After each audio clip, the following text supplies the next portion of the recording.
Hi everybody, and a warm welcome back to Maple Leaf Customs. I'm Andrew, and on the bench today is a Hot Wheels dairy delivery. It's a souped up racer which should guarantee fresh milk delivered to your door. This one was sent to me by Paul at Diecast Graveyard. Thanks, Paul. It's my entry to the January Four Horsemen invitational, and it's got to be done up in a military theme. I've got some ideas as to what to do with this. It's going to require some modifications and fabrications. The Four Horsemen sponsor a different invitational each month. I was honored to be asked to be a guest horseman for January 22.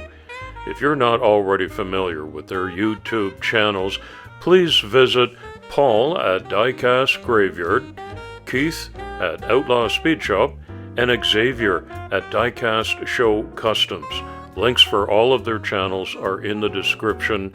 I think you're probably already familiar with them. They do outstanding work, and it was a real honor for me to be asked to join in with them for January. Okay, the breakdown of the dairy delivery is going just as it should. There's only one rivet to drill out in the front, and the back hooks in to a little tab where the taillights are. This week's community shoutout goes to Modelcar Finn, a YouTube friend of mine from Finland, and I invite you to follow the link in the description and visit his site and get all subbed up and become a new friend and follower. And don't forget about this spring's special second anniversary invitational Porsche build-off. You're invited, whether you have a YouTube channel or not, and I hope you'll give this video a like and become a new follower of Maple Leaf Customs while you're here. Thank you. This particular casting wasn't in great shape, and it wasn't in bad shape either, but it still requires the perfunctory Dremel tool wire brush treatment. Takes off any remaining paint that didn't get stripped down during that process. This is a German brand degreaser that I use on my real car, and that's an important step before it goes to paint. And the first painting step is always a primer, and here's where I get to have a close look and see if it's all been sanded down adequately or not. The side windows of this dairy delivery are open, so you will have the possibility to look inside and see the steering wheel, and if that's ever the case, then I clip off the little round nub and replace it with one of my resin printed versions. It's a pretty easy maneuver, and I'll give it a little super glue treatment to make sure it's properly affixed there. One more visit to the spray booth for some primer on the interior. Back to the Four Horsemen for a moment. They have a full schedule for 2022 of monthly builds, and here I have amassed all of the cars that are required for this year, and you can find the full schedule at Four Horsemen Diecast on YouTube. I hope you'll join in on a bunch of these. This is the look that I'm going for today for an Army-themed dairy delivery, and to fabricate a tarp on the back, I first need to put some homemade frames in place. For this purpose, I'm using some craft store very soft pliable wire. It's easily cut with my pinchers. I'll just try to space these out evenly, starting with the front and the back. Copious amounts of glue, because you won't see these when they're covered up with a tarp.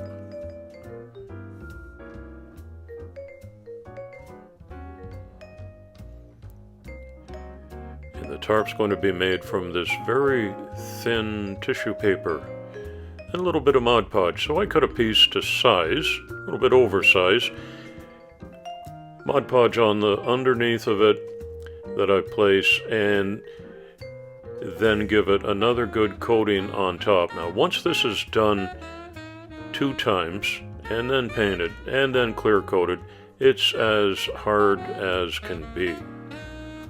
Although it starts out like butterfly wings, and I have to be kind of careful here.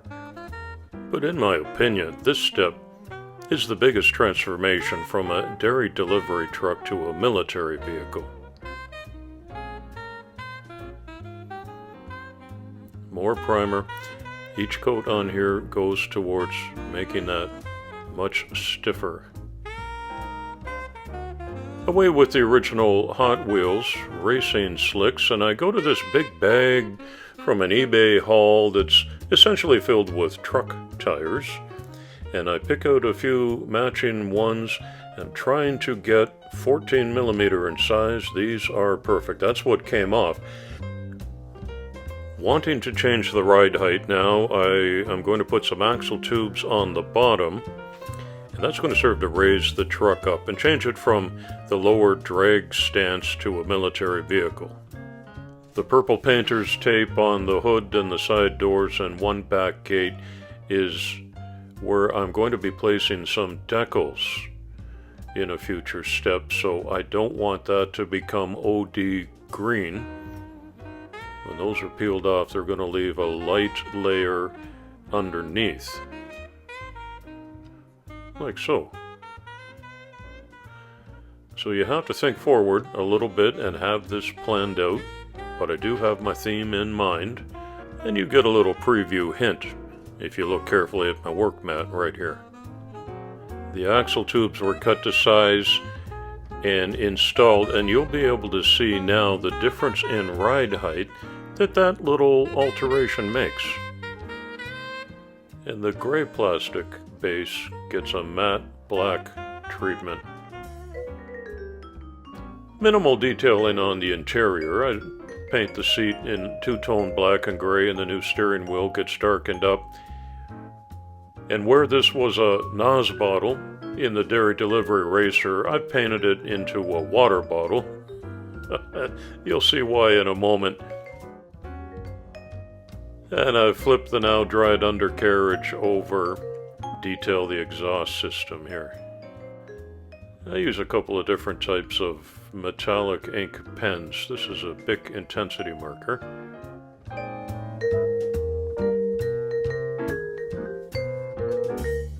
And my channel logo to help you identify it. If you ever come across this in a Goodwill store bin, you'll know where it came from. Here I'm using a cutting disc to take off a bumper from an armored car, and that's going to go on the front of my military vehicle. And because the hubs were mismatched colors, I paint them up in a matching gray and the new bumper bar in flat black.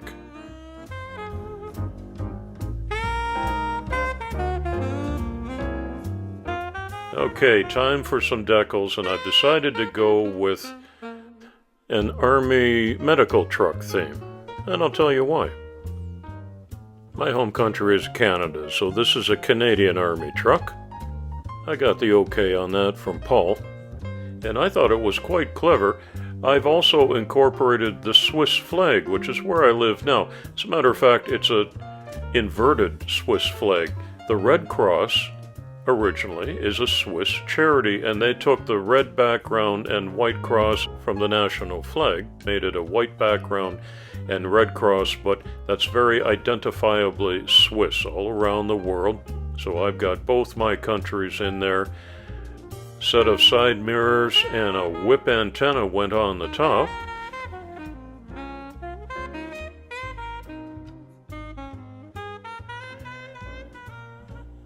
It's reassembly time, but I'm not quite at the very final stage yet. Both the one-piece window and one-piece interior slot back in just as they should. And you'll see here how the chassis fits by tabs right where the taillights are. And there's only the front screw that needs to be affixed to hold this together. It's looking good and rolling well on those new tires. Now that the top and the chassis and the wheels are all together, I prefer to do my weathering at this stage, and I'm just using the Tamiya powders for a dust effect. The Canadian Army would never let their vehicles go to rust, not while they're in service, but they do put a lot of miles on them, and so I just want this to look like it's had a couple of long runs in the Army convoy, and I think I achieved that goal. Let's have a closer look, and you can see I put a red beacon on the top beside the whip antenna. It is a good roller. I've got my Canadian Army decals on there. I'm most happy with the DIY tarp that I put on the back that most drastically changes the look of the dairy delivery truck. And it's a good time to give a shout out to all of the vets who have served in whatever country you're in. I believe both Paul and Keith of the Four Horsemen are vets. Thank you for serving on our behalf. This is the original dairy delivery lowered down race truck. And this is my final finished Canadian Army medical truck. I'm very pleased with how it came out. It took me a while to settle on a theme, but I'm happy with the one I decided to go with here. Here it is set on a diorama in some war-torn country, ready to serve in a medical capacity. Thanks to the Four Horsemen for the invitation to participate as a guest in this first month of an opening. Come on back soon. It's coffee time.